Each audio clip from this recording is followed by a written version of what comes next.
चलो देखो, ये ओवरी का लॉन्गिट्यूडिनल सेक्शन है। एक ओवरी को हमने काटा, एक ओवरी को हमने काटा और काटने के बाद देख रहे हैं उस ओवरी में मैंने आपको ओवम का डेवलपमेंट का पूरा स्टेज बताया है। ओवम मतलब अंडा। देखो जैसे वहां पे था सेमिनिफेरस ट्यूब्यूल, याद आ रहा है, टेस्टिस में, और उसके अंदर था जर्म सेल्स, जिसका नाम क्या था? टेस्टिस में कौन सा सेल स्पर्म में कन्वर्ट हो रहा था? कौन सा सेल? जर्मिनल सेल्स, बिल्कुल।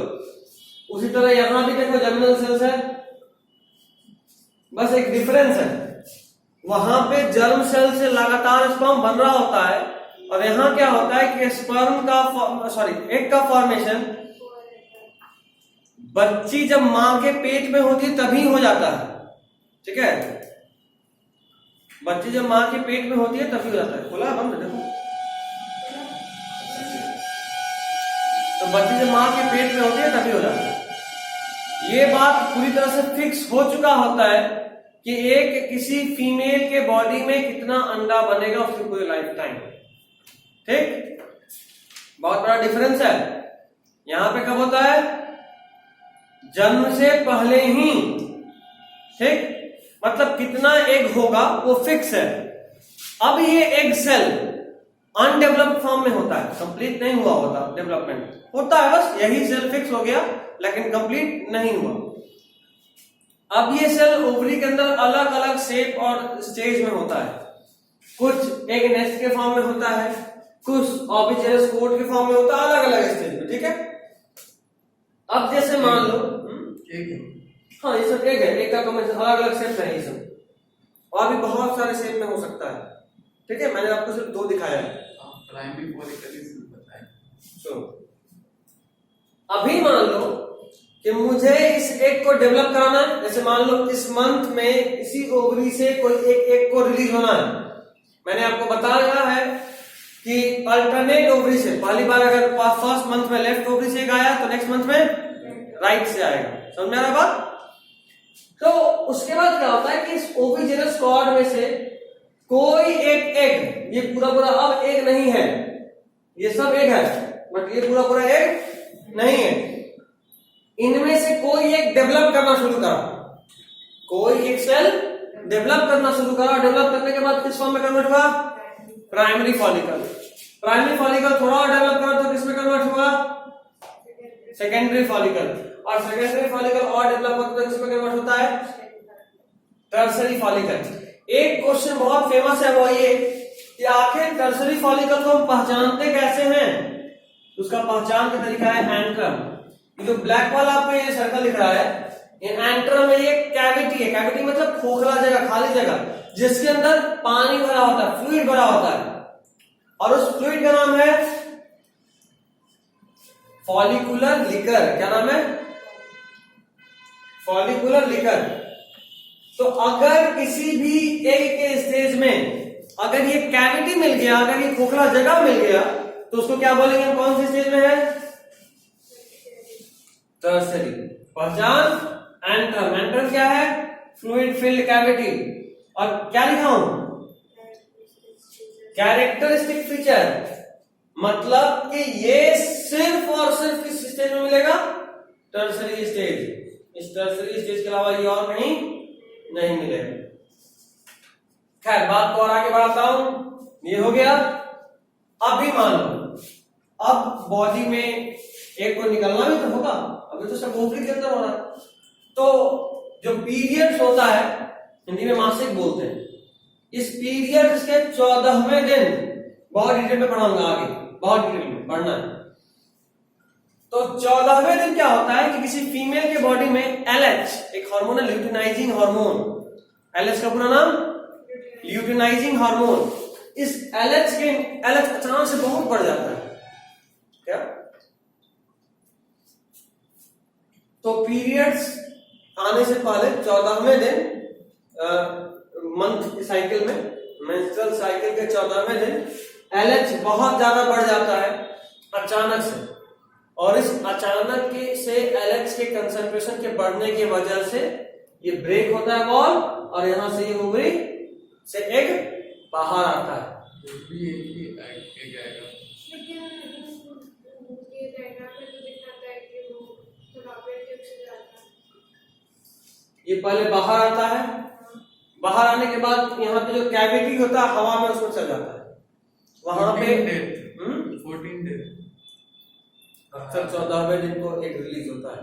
अक्सर ये बहुत डिटेल में पढ़ाऊंगा, रुक जाओ। एक पहले बाहर आया, एक बाहर आने के बाद वहां पे फेम्ब्री होता है, कुछ फिंगर लाइक स्ट्रक्चर। ये फेम्ब्री उस एक को पकड़ता है और फिर फैलोपियन ट्यूब के अंदर हो जाता है। ठीक है, तुम डायग्राम देखोगे पिछला वाला, उसमें गैप है ओवरी और फैलोपियन ट्यूब के बीच में। देख रहे हो, देख रहे हो, ओवरी और फैलोपियन ट्यूब के बीच में गैप है। हाँ देखा, उस गैप में एक रिलीज होता है, वहां से ये फेम्ब्री उसको पकड़ता है, वापस फैलोपियन ट्यूब में लेकर जाता है। ठीक, कोई दिक्कत? अभी जो आप कैविटी का बात कर रहे थे, ये सब कैविटी की बात कर रहे हाँ, सिलोमिक कैविटी बोलते हैं उसको। थे। यहाँ से कहीं और नहीं भागता था, आसपास ही तैरता रहेगा, वहां लिक्विड होता है। जैसे ही इसके रेंज में गए पकड़ ले। ठीक, चलो अभी देखो, अब ये जो बचा हुआ सेल था मेन, एक तो ये है, वो तो निकल गया। एक एक्चुअल क्या एक का डायग्राम बताता हूं, बस उसके अलावा यहाँ तो बहुत सारा सेल है। तो वो क्या होता है, वो कॉर्पस ल्यूटियम में कन्वर्ट होता है। किसमें? Corpus luteum. इसका एक और नाम है येलो बॉडी, बहुत इंपॉर्टेंट है। ये एक इंडोक्राइन स्ट्रक्चर है, मतलब ये हार्मोन रिलीज करता है। ऐसे बोल रहा हूँ, अगर जैसे एक बाहर निकला, एक के बाहर निकलने के बाद जो बचा हुआ सेल है वो किसमें कन्वर्ट हो जाएगा? बच्चा हुआ सेल। हाँ, बचा हुआ सेल। एक इसमें सिर्फ बीच में ये है, एक सिर्फ, बाकी सब उसका कवरिंग है, तो वो सब कन्वर्ट हो जाएगा किसमें? कॉर्पस ल्यूटियम एक इंडोक्राइन स्ट्रक्चर है, ये बहुत सारा हार्मोन रिलीज करता है। इसका कॉमन नेम है येलो बॉडी। अब ये कौन सा हार्मोन रिलीज करता है? Mainly progesterone. ये सब नाम तो तुमको भी हिंदी में भी सेम मिलता होगा, और थोड़े से अमाउंट में ईस्ट्रोजन, तो ऐसे लिखा गया। ठीक है, अभी देखो, अगर प्रेगनेंसी हुआ, क्योंकि एक तो निकला, अगर वो फीमेल मेटिंग की और प्रेगनेंसी हुआ, तो ये कॉर्पस ल्यूटियम परसिस्ट कर जाएगा, मतलब ये डिजनरेट जब तक प्रेगनेंसी रहेगा तब तक ये भी रहेगा, खत्म नहीं होता है। हार्मोन रिलीज करता है। ठीक, और अगर क्या काम करता है? क्या इस हार्मोन का क्या काम करता है? प्रोजेस्टेरोन प्रेगनेंसी मेंटेन करने के लिए हेल्पफुल है। प्रेगनेंसी मेंटेन करने में सबसे बड़ा रोल प्रोजेस्टेरोन का है। किसी फीमेल के बॉडी में प्रेगनेंसी के वक्त अगर प्रोजेस्टेरोन नहीं रहेगा तो एबॉर्शन हो जाएगा। ये प्रोजेस्टेरोन ही है, जैसे पीरियड्स जब आता है तो पीरियड्स कैसे आता है, ये जो यूट्रस है ना, ये अपने आप को सिकोड़ता है। फीमेल को उसको पेन भी महसूस होता है, अपने आप को सिकोड़ता है। सिकोड़ने से वहां जो लाइनिंग होता है ब्लड का, बताया बेटा, वो लाइनिंग ब्रेक होता है। तो अब ये लाइनिंग को ब्रेक करने के लिए वहां सिकोड़ना हुआ, ये प्रोजेस्टेरोन रहेगा तो उसको सिकोड़ने नहीं देगा। सिकोड़ने नहीं देगा तो लाइनिंग टूटेगा कभी नहीं, तो वहां पे प्रेगनेंसी मेंटेन हो सकता है। अगर सिकुड़ गया तो फीटस के साथ सब कुछ को तोड़ता के नीचे पहुंचा देगा, समझे? वो जो ऑक्सीटोसिन वो डिलीवरी के वक्त से काम आएगा। वो उसका भी बहुत, वही काम है। हाँ, वो बहुत हाइपर वे में करता है, वो बहुत गंदे तरीके से पेन कराता है, ये कंट्रोलेबल होता है। तो खैर कॉर्पस ल्यूटियम ये का तो लेकिन सिकुड़ने में नहीं देता है। प्रोजेस्टेरोन नहीं देता है। हाँ, वो सिकुड़ाता है। हाँ, वो सिकुड़ाता नहीं है। तो खैर अगर प्रेगनेंसी आ तो ये मेंटेन आ गया, प्रेगनेंसी नहीं हुआ तो ये भी डिजनरेट करेगा, और डिजनरेट करके क्या बनाएगा? कॉर्पस एल्बिकैन्स। इसका कॉमन नेम क्या है? White body. ठीक, कुछ नहीं, ये डिजनरेट होकर फिर वापस स्ट्रोमा में मिल जाएगा। ये देखो, ये एग का स्ट्रक्चर है, this is the structure of an egg.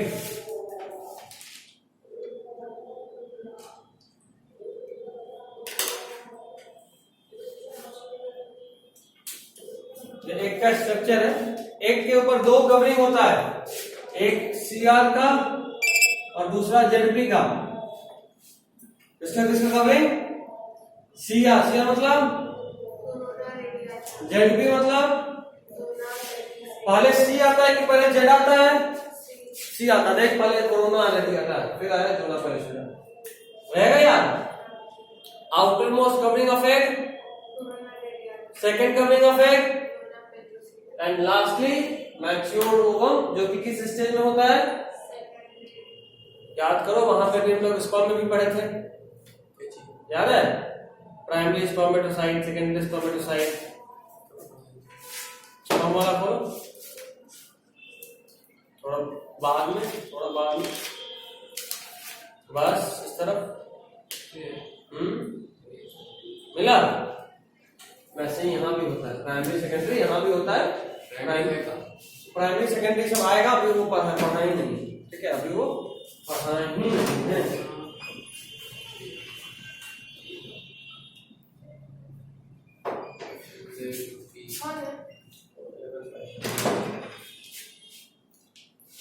Test है आज कोई, तो टेस्ट है इसलिए पहले, ठीक है?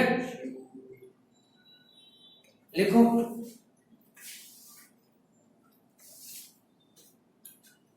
ग्रेन्युलोसा सेल क्या करता है, ये कोई नहीं पूछ रहा था अभी तक हमसे, है ना? अच्छा, हम मेल में बताते हैं एक जगह इनिबिन रिलीज होता है, क्या करता है?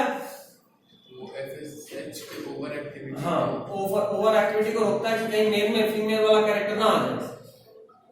वैसे ही फीमेल में भी डर होता है, यानी फीमेल तो अगर हद से भी फीमेलनेस ना आ जाए, हद से भी फीमेलनेस मतलब बहुत ज्यादा डरना, फीमेल के कैरेक्टर में होता है ना कि थोड़ा सा डर जाना जल्दी, तो ये सब हार्मोनली कंट्रोल होता है। अब किसी में इनिबिन नहीं होगा तो एफएसएच अपना ओवर एक्टिविटी दिखाएगा, और फीमेल डर में ना करे, नहीं तब तो टेंशन, ठीक है? तो ओवर एक्टिविटी दिखाएगा, उस ओवर एक्टिविटी से बहुत सारा प्रॉब्लम हो सकता है सेकेंडरी सेक्सुअल कैरेक्टर्स में ओवर एक्सप्रेशन हो जाए, है ना? या फिर हार्मोनली एफएसएच जो काम उसको करना चाहिए, जिस लेवल में होना चाहिए उस लेवल से बढ़ जाए। एक हार्मोन का एक रोल थोड़ा ना होता है। देखिए, ये 2016 में यहीं पर पूछा है, लिखवा रहा हूँ, अभी किसी भी में नहीं आएगा, ना बोर्ड में आएगा ना नीट में आएगा, बस कहना के लिए इतना होना चाहिए ना, जरूरत पड़े तो लिखना पड़े। Granulosa cells secretes inhibin, granulosa cell secretes inhibin, bracket में in little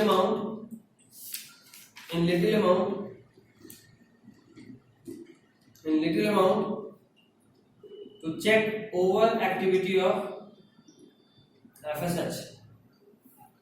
Granulosa cells also secretes inhibin, also हाँ, in little amount ब्रैकेट बंद, to check over activity of FSH,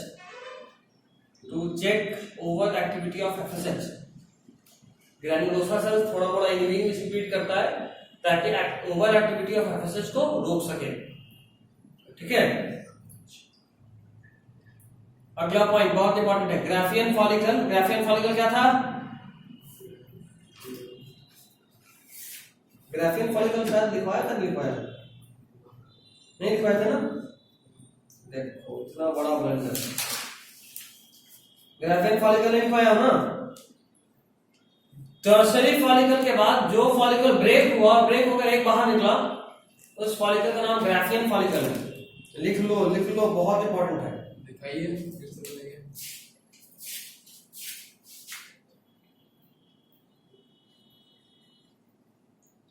यहाँ पे था टर्शरी फॉलिकल और यहाँ पे था ग्राफियन फॉलिकल, मतलब वो फॉलिकल जो ब्रेक हो गया निकला था, याद आ रहा है?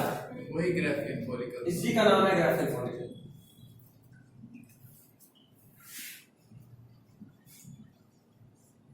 बहुत इंपॉर्टेंट है ग्राफियन फॉलिकल।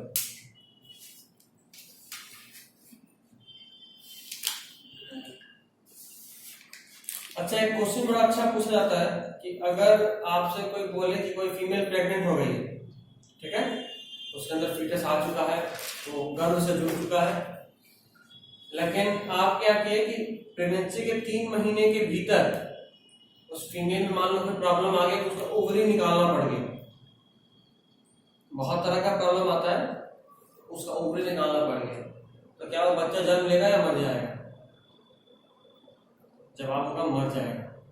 कारण प्रेगनेंसी को मेंटेन करने के लिए कौन सा हार्मोन चाहिए? प्रोजेस्टेरोन। अभी बताया हूं, वो प्रोजेस्टेरोन किससे आता है? वो कॉर्पस ल्यूटियम, आप स्पेशलाइज हो कॉर्पस ल्यूटियम से। और 3 महीने के बाद क्या होता है कि अब वो प्लासेंटा, याद है टेस्ट में पढ़ते, गर्भनाल, समझे, बच्चे को मां से जोड़ता है ना, बच्चे के नाभि से जुड़ा होता है, मां को जोड़ता है। तो 3 महीने के बाद इसका डेवलपमेंट पूरा हो जाता है और फिर ये खुद भी बहुत सारा हार्मोन देता है, इसमें प्रोजेस्टेरोन भी होता है। 3 महीने पहले तो ये बना नहीं होता, पहले 3 महीने में। तो अगर उस वक्त आप ओवरी निकाल दिए तो प्रोजेस्टेरोन मिलेगा नहीं, तो कॉन्ट्रैक्शन होगा, सब कुछ बाहर। अगर 3 महीना बीत गया, दोनों ओवरी निकालने से, हाँ, एक भी रहेगा तो हार्मोन तो वही आना, दोनों का बात का नहीं समझ में। क्या नहीं समझ में आया? ओवरी निकाल के अच्छा भैया, जिस ओवरी से एग निकला, हम्म, वो ओवम निकला, उसी ओवरी से ना सेक्रेट होगा, क्योंकि दोनों से। कॉर्पस ल्यूटियम तो उसी में बनेगा। ये भी बात है। हाँ, क्योंकि बेस से कॉर्पस ल्यूटियम तो उसी ओवरी में रहेगा। सही बात है, सही बात है। पता कैसे चलेगा? क्या लेफ्ट से निकला कि राइट से निकला? हार्मोन का रिलीज कहाँ से हो रहा है वहां देखेंगे, इस साइड से हो रहा है, ब्लड स्ट्रीम में कहाँ से आ रहा है, दोनों के ओवरी के पास से ब्लड निकाल के देख लेंगे, जहाँ कंसंट्रेशन हाई वहां से निकला। क्या आपको कोई समझ में ये बताऊं? ओवरी को अगर ट्रांसप्लांट कर रहे हैं, हम निकालने का बात बोले, ट्रांसप्लांट का नहीं, काट के निकाल दिए। स्टार्टिंग में वो नहीं सुन रही थी, मंडे वेडनेसडे फ्राइडे में कंफ्यूज थे, तो कंफ्यूज है। इतना बड़ा कंफ्यूजन किसको होता है ट्रांसप्लांट और निकालने में? बोले निकाल के फिर लगाइए। लगाएंगे खुद, लगाने तो निकालेंगे खुद। ठीक है, तो 3 महीने के बाद अगर हुआ तो ओवरी निकल जाए तो कोई दिक्कत नहीं, क्योंकि प्लेसेंटा बन चुका है और प्लेसेंटा हार्मोन देता रहेगा तो प्रेगनेंसी मेंटेन रहेगा। ठीक है, बड़ा इंपॉर्टेंट क्वेश्चन होता है ये सब, पहले अभी नहीं पूछता, कंप्लीटली मैच्योर हो जाता है। क्या लिखते हैं? Graafian follicle contains matured and unfertilised egg. Graafian follicle contains matured and unfertilized egg. Graphian follicle contains matured and unfertilized egg.